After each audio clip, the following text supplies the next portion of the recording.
Salut à tous, Dimitri pour Supermoto Québec. Je vous fais une vidéo pour les casques pour la saison 2024. Pour essayer de vous aider au maximum, déjà à contrôler votre casque actuel. Si vous devez en acheter un nouveau, vous allez pouvoir savoir lequel choisir avec le petit document qu'on vous a préparé. Donc si vous suivez ça à la lettre, vous allez être capable d'identifier facilement votre nouveau casque ou votre ancien casque. Casques qui sont absolument refusés, évidemment. J'ai pris ça pour le modèle pour vous montrer que la norme DOT certifiée, ça vaut pas grand chose. Vous voyez, c'est pour ça qu'on va pas se fier à cette norme là. C'est pas qu'on n'en veut pas, mais on sait qu'ils acceptent assez facilement des casques très bon marché. Un casque un peu plus performant, de bonne facture, mais qui ne sera pas accepté non plus parce qu'il est modulable. Pourquoi on ne l'accepterait pas non plus? Pour son attache. Des attaches comme ça ne marchera pas. Il vous faut absolument une double D. Les attaches magnétiques, type rapide, motoneige, ça ne marchera pas non plus. Un seul type d'attache accepté, et on est bien précis là-dessus, c'est le double D. Le double D, ça c'est vraiment l'indispensable. Restez sur des grandes marques.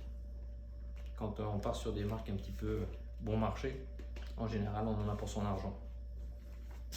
Donc comment identifier mon casque? Je cherche la référence, souvent elle est collée en arrière. Moi dans mon cas, j'étais obligé de démonter la joue et je trouve la référence sur la jugulaire ici. Donc si je la lis comme il faut, je vois qu'il y a marqué E3, donc E3 ça correspond à ECE 2205. Ce casque là fonctionne, je pourrais le prendre. Autre chose qu'on demande, c'est que évidemment vous ayez les lunettes, c'est indispensable. La palette bien fixée, pas de tape, pas cassée, et dans le bon sens, pas comme ça, comme ça. Ça c'est vu. Autre casque accepté, c'est type motosport intégral.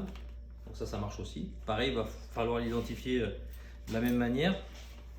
On trouve l'étiquette avec E3. Vous avez aussi le norme, enfin le modèle au bout, c'est un P. Ça passe. Donc voilà les grandes lignes. Donc n'oubliez pas, de la logique, les grandes marques. On suit surtout le double D. Déjà, ça va éliminer pas mal de casques. Et surtout, faites attention, vous faites votre achat. Les achats en ligne, soyez vigilants. Il y a des magasins qui sont peu scrupuleux, qui vont vous vendre des casques qui ont déjà pas mal d'années, ou alors qui sont, je dis pas qu'ils le font tous, loin de là, mais on a vu des casques de contrefaçon circuler. Donc achetez sur des boutiques de renom auxquelles vous avez confiance. Pareil, si jamais vous cherchez une adresse, on a plein de partenaires cette année qui sont des magasins qui ont fait leurs preuves. Ils savent de quoi ils parlent. Vous pouvez aller les voir, ils vont savoir vous conseiller. Et surtout, vous évitez de faire un achat qui vous servira à rien, qu'on va malheureusement devoir refuser au contrôle technique. Pas la peine d'être piquant avec des messages ou autres. On ne fait pas ça pour vous ennuyer. On a vraiment des problèmes avec les assureurs. C'est de plus en plus compliqué de s'assurer pour des événements. Ken l'année passée, il l'a vécu. Nous cette année, on reprend le truc, on vit la même chose. Ça devient de plus en plus compliqué. Donc soyez indulgents envers nous. On fait vraiment le maximum pour avoir des événements de qualité. C'est pas de notre ressort si c'est de plus en plus compliqué. Puis vous allez voir qu'ils vont vous demander, on va vous demander des choses de plus en plus poussées parce qu'on nous le demande à nous aussi. Puis c'est de la logique. Nous, on veut des événements qui soient faits dans un cadre le plus sécuritaire possible. Ça passe par des casques qui sont aux normes, de bonne qualité. On veut pas qu'il y ait de crash, mais s'il y en a, que la tête à tape, on veut que ça soit protégé avec des bons casques, donc qui vont absorber un maximum le choc. L'année passée, on a eu des crashs, les casques ont bien fonctionné. Tout le monde est reparti chez soi le soir avec du matériel abîmé, mais au moins c'était que du matériel. Et ça, c'est ce qu'on veut.